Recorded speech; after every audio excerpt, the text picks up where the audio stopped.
And shifting our focus to the top story of the day, Prime Minister Narendra Modi is scheduled to visit Manipur today as part of a major development push in the state. During his visit, he will first travel to Churachandpur, where he will lay the foundation stone for a series of development projects estimated to be worth over 7,300 crore.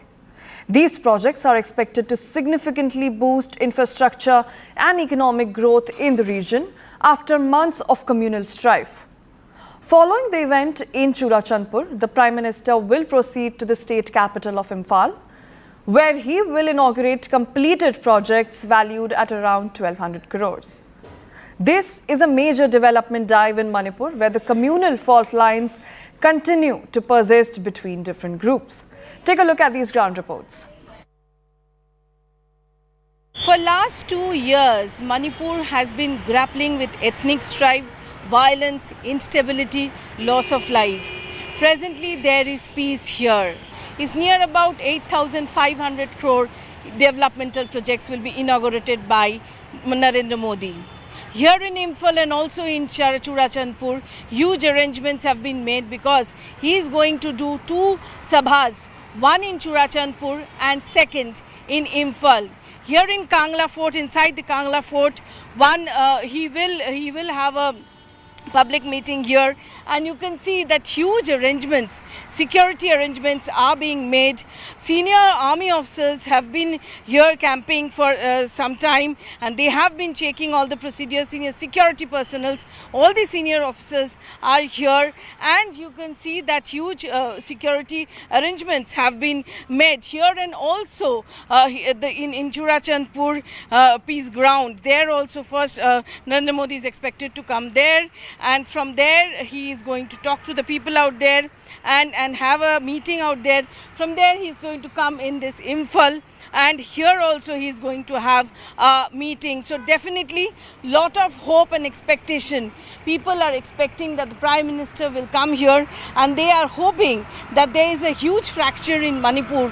People definitely aware in agony and are in agony, but they believe that Narendra Modi will come and definitely some good news will be there. And CNN News 18's Kamalika Sen Gupta joins us live from Churachandpur. Kamalika, very good morning to you. Prime Minister is slated to visit Manipur today. Could you walk us through the agenda of this visit? Yeah, first of all, let me tell you that there is all welcome from Prime Minister Narendra Modi in Churachandpur. Let me first show you that this is also put up. This is a poster which has been put up by the Cookizo Council. They have written there, they warmly welcomes Narendra Modi. On the other side, you see that there are also posters where it is written that Pu Narendra Modi Shian, which means that welcome Narendra Modi. And on the other side, as you were asking, there is this poster of Viksit Bharat, Viksit Manipur. So it's a foundation stone laying ceremony and also inauguration of several developmental projects, which is worth 8,500 crore. Here I'll take you to the venue where Prime Minister Narendra Modi will be actually first talking, he will come from Aizawl. Here he will talk to the internally displaced people. We know that that's a problem out there. He will speak to them, and after that he will be inaugurating the projects and he will give a speech. So a lot of expectation, a lot of hope, a lot of dreams are there with the visit of Prime Minister, because they believe, we have been speaking to many people out there, they believe that they want the identity of Churachandpur, they want the identity of Manipur.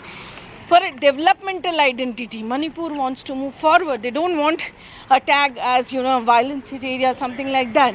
So this is a new era, a new hope. This is the gate, this is the foundation stone laying gate, and you can see huge deployment of security, huge deployment of security.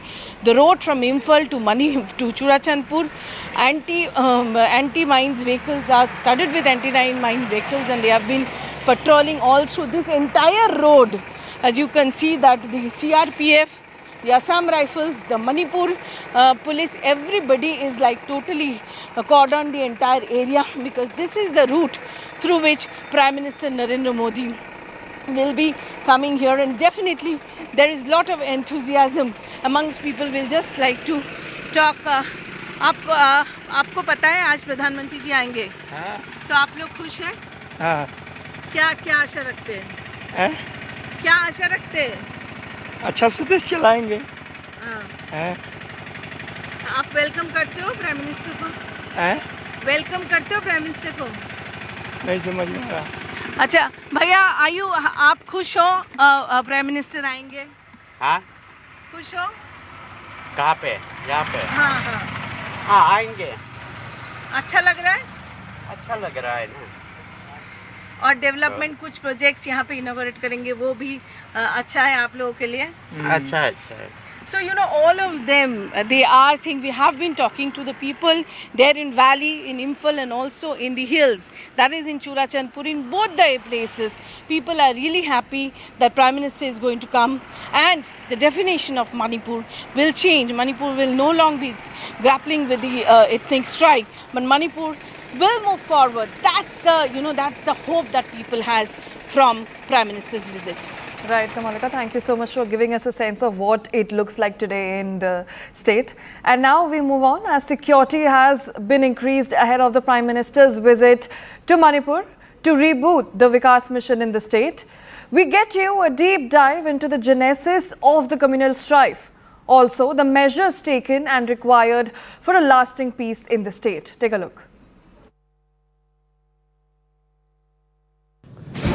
Manipur's conflict pits the valley's majority community, the Meitei community, against the hill-dwelling Kuki-Zo tribes. With roots in land, affirmative action policy, migration pressures from Myanmar and long-standing insurgencies. A controversial High Court order in April 2023 about Meitei eligibility for scheduled tribe status precipitated mass protests and clashes. The Supreme Court later criticized that order and set up a rehabilitation oversight committee. The humanitarian toll includes over 60,000 displaced and 258 deaths, alongside widespread destruction of homes and places of worship. November 7, 2022, Manipur issues forest encroachment orders that later feed tribal grievances over land rights and evictions. Months later, in March 2023, the Manipur cabinet announces withdrawal from a suspension of Operations Truce with some Kuki groups, heightening tensions.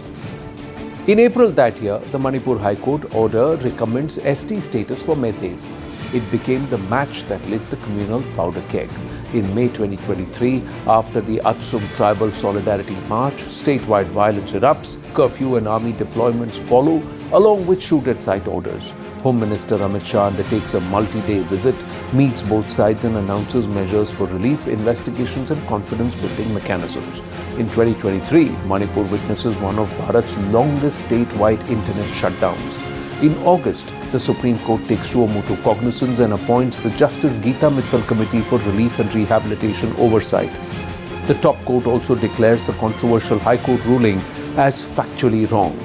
In February 2024, the centre announces the end of the free movement regime with Myanmar and the border fencing plan advances. However, violence flares periodically with both sides heavily armed while humanitarian conditions in relief camps remain strained. By November 2024, the official toll reaches 258 with the displacement of over 60,000. In December 2024, Chief Minister N. Biren Singh publicly apologizes for the unrest. 2 months later, he resigns and President's rule is imposed, which continues with extensions.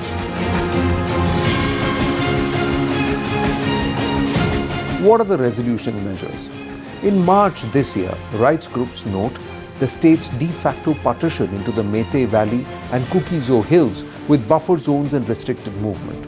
In July, the state announces a 3-phase resettlement plan aiming to close relief camps by December with financial packages to rebuild homes. Since August, the centre has renewed truce with 2 umbrella Kuki-Zo groups, the KNO and the UPF, ahead of the Prime Minister's visit.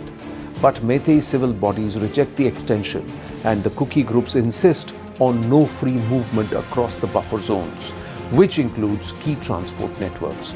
Buffer zones and heavy deployments have reduced some direct clashes but entrench segregation.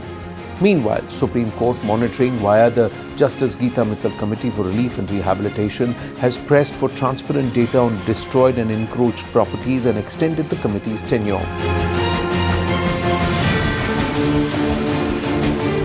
Where do things stand currently? The violence is lower than mid-2023 levels, but segregation, movement curbs and sporadic flare-ups persist. civil society on both sides are criticizing the centre's peace packages.